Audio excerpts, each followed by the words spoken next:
and people, know that property taxes are going up, but they feel that during economic times they just can't afford it. The high cost of fuel, kerosene at one particular oil dealer right now is cash for kerosene is $3.10 a gallon. That is crazy. Yep. A lot of people are applying for fuel assistance. A lot of people are applying for food stamps. Today's messenger, we were talking about this one guy, he's waited a month to get food stamps. Yeah. I believe in helping those people, but I want them to give something back to society. Because, if you give them something to do and helping them at the same time, they'll come out of their rut and do something more productive of themselves. Well, once we hopefully get the economy going in general and create more of the jobs that we need in the first place. Because particularly in Franklin County, down in Burlington, you've got on average about 2 jobs per applicant that is out there.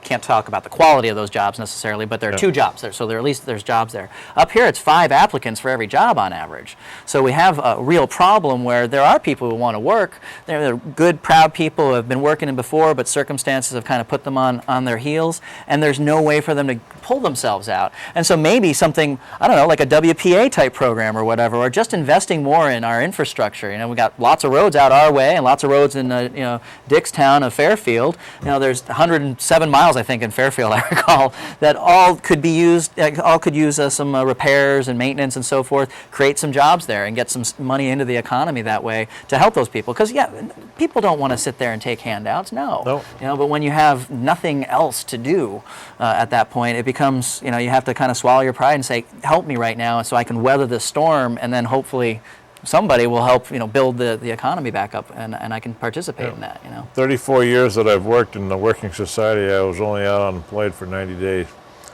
And right now, when I go home at night, when I sit down, I know I'm tired. Yeah, you're a little overemployed, I think, right now, aren't you? But, we need to get people back to work, and if we get people back to work, how can we try to get jobs come to Franklin County? Do we do it by cutting some of the permitting process that takes a long a time? Do we give tax abatement, stuff like that? Well, those are some of the tried and true, well, I would say tried, not necessarily true ways.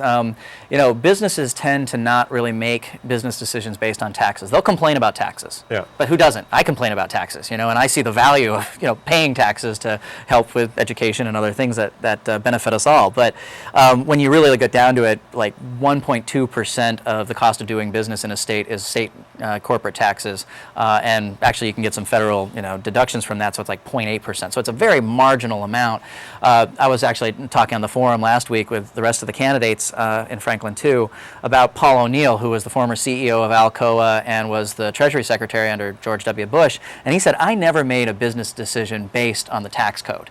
I will certainly take the tax givings that you're going to offer me, but I'm going to either make this decision based on these business requirements or not, and if I get the tax benefits, so be it. So I think some of that stuff, unfortunately, it becomes more gimmicky than anything, and then hurts our revenues where we can't then deliver the other services we need. So we've got to be really careful about that. I think the biggest problem, and again I mentioned this previously, is that we've seen that the trickle-down stuff doesn't really work. When Reagan came into office, really kind of the first person who really tried the voodoo economics, the trickle-down economics, he cut taxes, and unemployment went up, and government revenues went down, and services went to heck. Right after that, in 1982, he started raising taxes, raised them 7 times then over 5 years, because he realized you can't just gut the government and expect the economy to come back.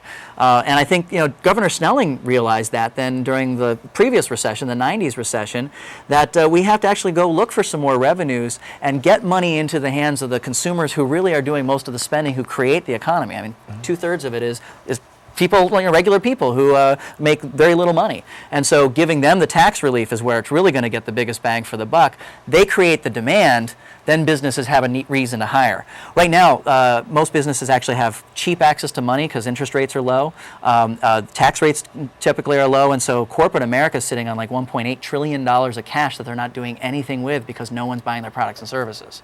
So what we have to do is kind of maybe twist the thinking a bit. We've gotten used to saying we got to give lots of money to business and they'll create jobs. They've got lots of money. The problem is no one has the money where it counts, the people in the wallets, so they can go buy the products. So we need to give them the money and have the stuff bubble up. That's where the real success and prosperity comes from. But a lot of people are afraid of, coming into winter. They want to save their money. Yeah, absolutely. That's actually, it's a kind of a conundrum. I read a lot of different economic journals and stuff, and there's this kind of what's called a thrift paradox, that right now, we've blown through so much of our savings to survive this downturn. People have cashed in their retirements, their equity is gone and so forth. So when they do get a little extra money, they tend to try to save it. And that is actually kind of a weird problem. It's a good thing to do, but it's actually causing more of a lengthy recovery because we're not putting more money in. And I think that's where if we just goose things up a little bit more with more tax relief, because I think what we've learned in any kind of downtime is we got to kind of stock up a little bit, and we know our property taxes are going to be due next quarter or the next 3 months or whatever it is. Well, Fletcher, we just had ours due. St. Albans Town is next month. Oh, next month. So everyone's thinking about that. Going, I've got this huge tax bill ahead. I've got to squirrel away some money and still be able to pay for food and pay my mortgage or rent or whatever. So I think getting more money into their hands is going to mean they will be able to spend and do a little bit of savings, try to help some of their, maybe their debt load or whatever it is, but also consume a little bit, beyond just some of the bare necessities.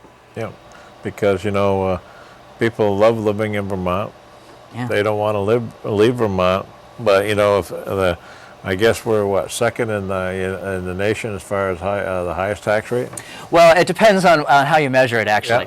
Yeah. It turns out that our neighbors to the east are number one in a lot of respects. If you look at it in terms of per capita or in terms of percentage of your income, so we're up there, of course. But so that does harm some of our affordability. But it does mean we also have a lot of services that help attract people here as well. And actually, just going back to like healthcare. If you look at the business survey, the Vermont Business Survey that came out in April, I guess, of this year, again, lots of businesses complained about taxes, but a lot of them also noted that one of the reasons they like staying in Vermont is the quality of life and the fact that we're moving forward on healthcare. So if we look at some of the ways we can save businesses money in real tangible ways that help their workforce and help them stay here, I think ultimately that means that everyone's going to share in that prosperity, so Vermont will become more affordable. I think that we can't, if we cut taxes just because taxes are perceived as only bad and only a cost, then we're going to lose a lot of the other things that keep businesses here as well. Yep. And then we're going to lose all the workforce as everyone goes out to other places too. So it's a hard thing because we certainly have a short-term problem where people are hurting. Our family farmers are hurting. People in the lower and middle incomes are hurting. And I think that we just maybe have to rethink some of the plans that I've seen out there and maybe revisit more of the Snelling model, which he said we're going to raise some taxes on some people who can afford it and make sure that Vermont is affordable for everybody else, for everybody. That's the common benefit thing. That's in our Constitution. I think we really need to honor that.